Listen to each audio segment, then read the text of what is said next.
Perkenalkan, nama saya Ida Ayu Karmita Suwardani dengan NIM E1E021233 dari kelas 2H. Di sini saya akan bercerita dongeng dengan judul Sang Kuryang. Alkisah, pada zaman dahulu kala, seekor babi tengah melintas di sebuah hutan belantara. Babi hutan sedang merasa kehausan di tengah teriknya sinar matahari. Pada saat dia mencari-cari mata air, dia melihat ada air yang tertampung di pohon. Segera diminumnya air itu untuk melepaskan rasa dahaga. Tanpa disadarinya, air itu adalah air seni Raja Sungging Perbangkara. Karena kesatria Raja Sungging Perbangkara, babi hutan itu pun mengandung selama 9 bulan.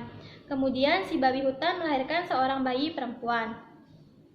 Raja Sungging Perbangkara mengetahui adanya bayi perempuan yang terlahir karena air seninya itu pun pergi ke hutan untuk mencarinya. Dia pun memberinya nama Dayang Sumbi dan membawanya pulang ke istana kerajaan. Dayang Sumbi menjadi perempuan yang sangat cantik, pangeran dan bangsawan yang berkehendak untuk memperistrikan anak raja perempuan itu. Namun, semua pinangan itu ditolak oleh Dayang Sumbi dengan halus. Dia pun memohon kepada Raja Sungging Perbangkara untuk mengasingkan diri.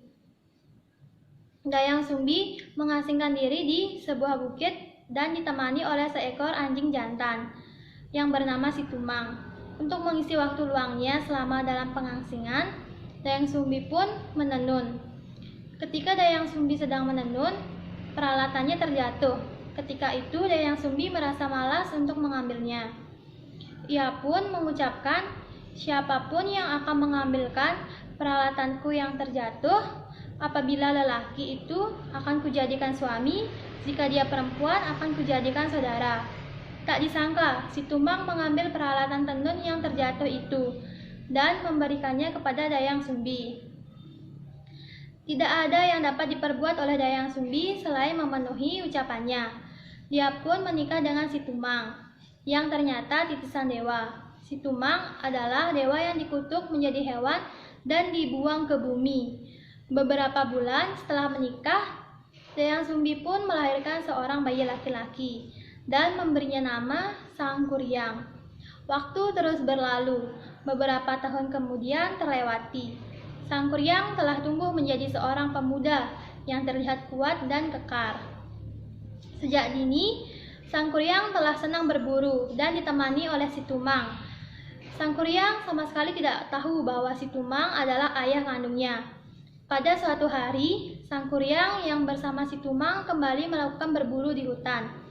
Sang Kuryang berniat mencari kijang karena ibunya sangat ingin memakan kijang.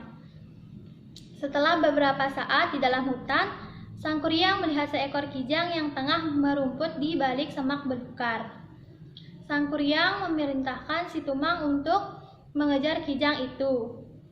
Situmang yang biasanya penurut ketika itu tidak mau menuruti perintahnya. Sang Kuryang pun menjadi marah. Katanya, "Jika tetap tidak menuruti perintahku, pasti aku akan membunuhmu," ancamnya Sang Kuryang. Sang Kuryang seolah tidak dipedulikan oleh Situmang. Karena jengkel dan marah, Sang Kuryang kemudian membunuh Situmang. Hati anjing hitam itu diambilnya dan dibawanya pulang ke rumah. Sang Kuryang memberikan hati Situmang kepada ibunya untuk dimasak.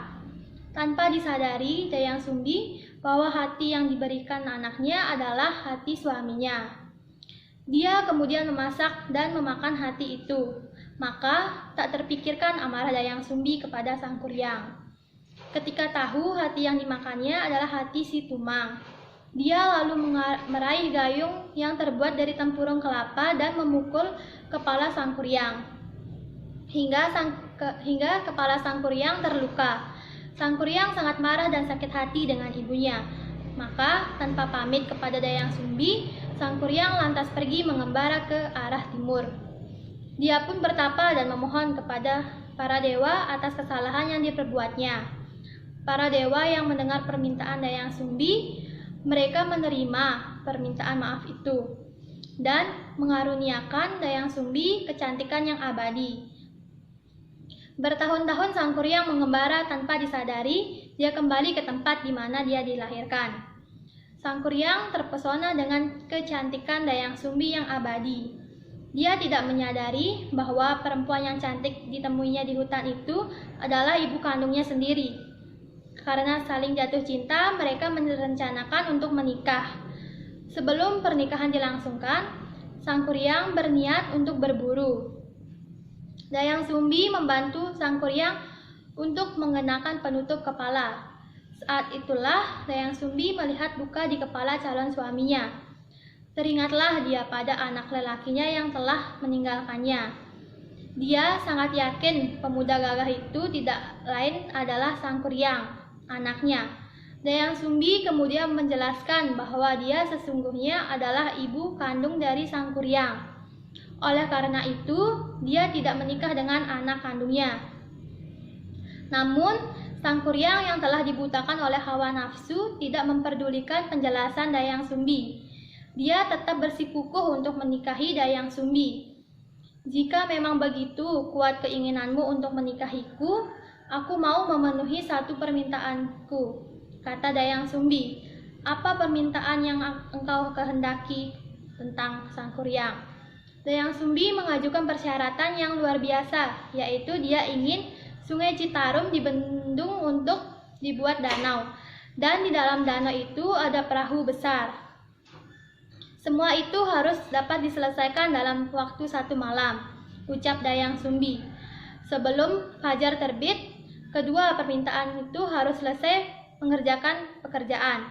Tanpa ragu, Sang Kuryang menyanggupi permintaan dari Dayang Sumbi. "Baiklah, aku akan memenuhi pemerintahanmu."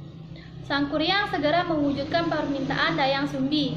Pertama kali, dia menebang pohon besar untuk dibuatnya sebuah perahu. Begitu pula tunggul pohon itu kemudian berubah menjadi gunung yang lebih dikenal Gunung Bukit Tinggul. Perahu besar itu akhirnya selesai dibuat Sang Kuryang.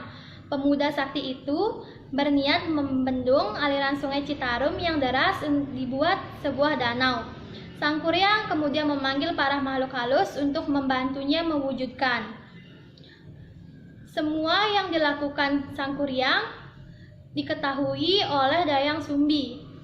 Dayang Sumbi cemas melihat pekerjaan Sang Kuryang yang hampir selesai. Dia harus menggagalkan pekerjaan Sang Kuryang agar pernikahan dengan anak kandungnya itu tidak terlaksana. Dia pun memohon pertolongan dari para dewa. Setelah berdoa, Dayang Sumbi mendapatkan petunjuk. Dayang Sumbi lantas menebarkan buih rarang atau kain putih hasil tenunan. Dia juga memaksa ayam jantan berkokok saat masih malam. Para makhluk halus ketika mengetahui fajar telah tiba, mereka berlari dan menghilang ke segala penjuru. Mereka membuat tempat untuk danau dan perahu yang belum selesai. Sang Kuryang sangat marah. Dia merasa Dayang Sumbi telah melakukan kecurangan. Ia sangat yakin jika fajar sesungguhnya belum tiba. Dia merasa tersedia waktu untuk menyelesaikan pekerjaan. Sang Kuryang lantas menjebol bendungan di Sangyang Tikoro. Sumbat aliran Citarum dilemparkannya ke arah timur yang kemudian menjelma menjadi gunung Manglayang. Air yang semula memenuhi danau itu pun menjadi surut. Sang Kuryang menendang perahu yang besar itu dan telah dibuatnya hingga terlempar jauh dan jatuh tertelungkup. Menjelmalah perahu besar itu menjadi sebuah gunung yang kemudian disebut Gunung Tangkuban Perahu. Kemarahan Sang Kuryang belum reda. Dia mengetahui semua itu sebenarnya adalah siasat dari Dayang Sumbi untuk menggagalkan pernikahannya. Dayang Sumbi pun dikejarnya. Dayang Sumbi yang ketakutan terus berlari untuk menghindari hingga ia menghilang di sebuah bukit. Bukit itu kemudian menjelma menjadi Gunung Putri. Sedangkan Sang Kuryang yang tidak berhasil menemukan Dayang Sumbi akhirnya menghilang ke alam gaib. Sekian cerita yang dapat saya sampaikan. Terima kasih.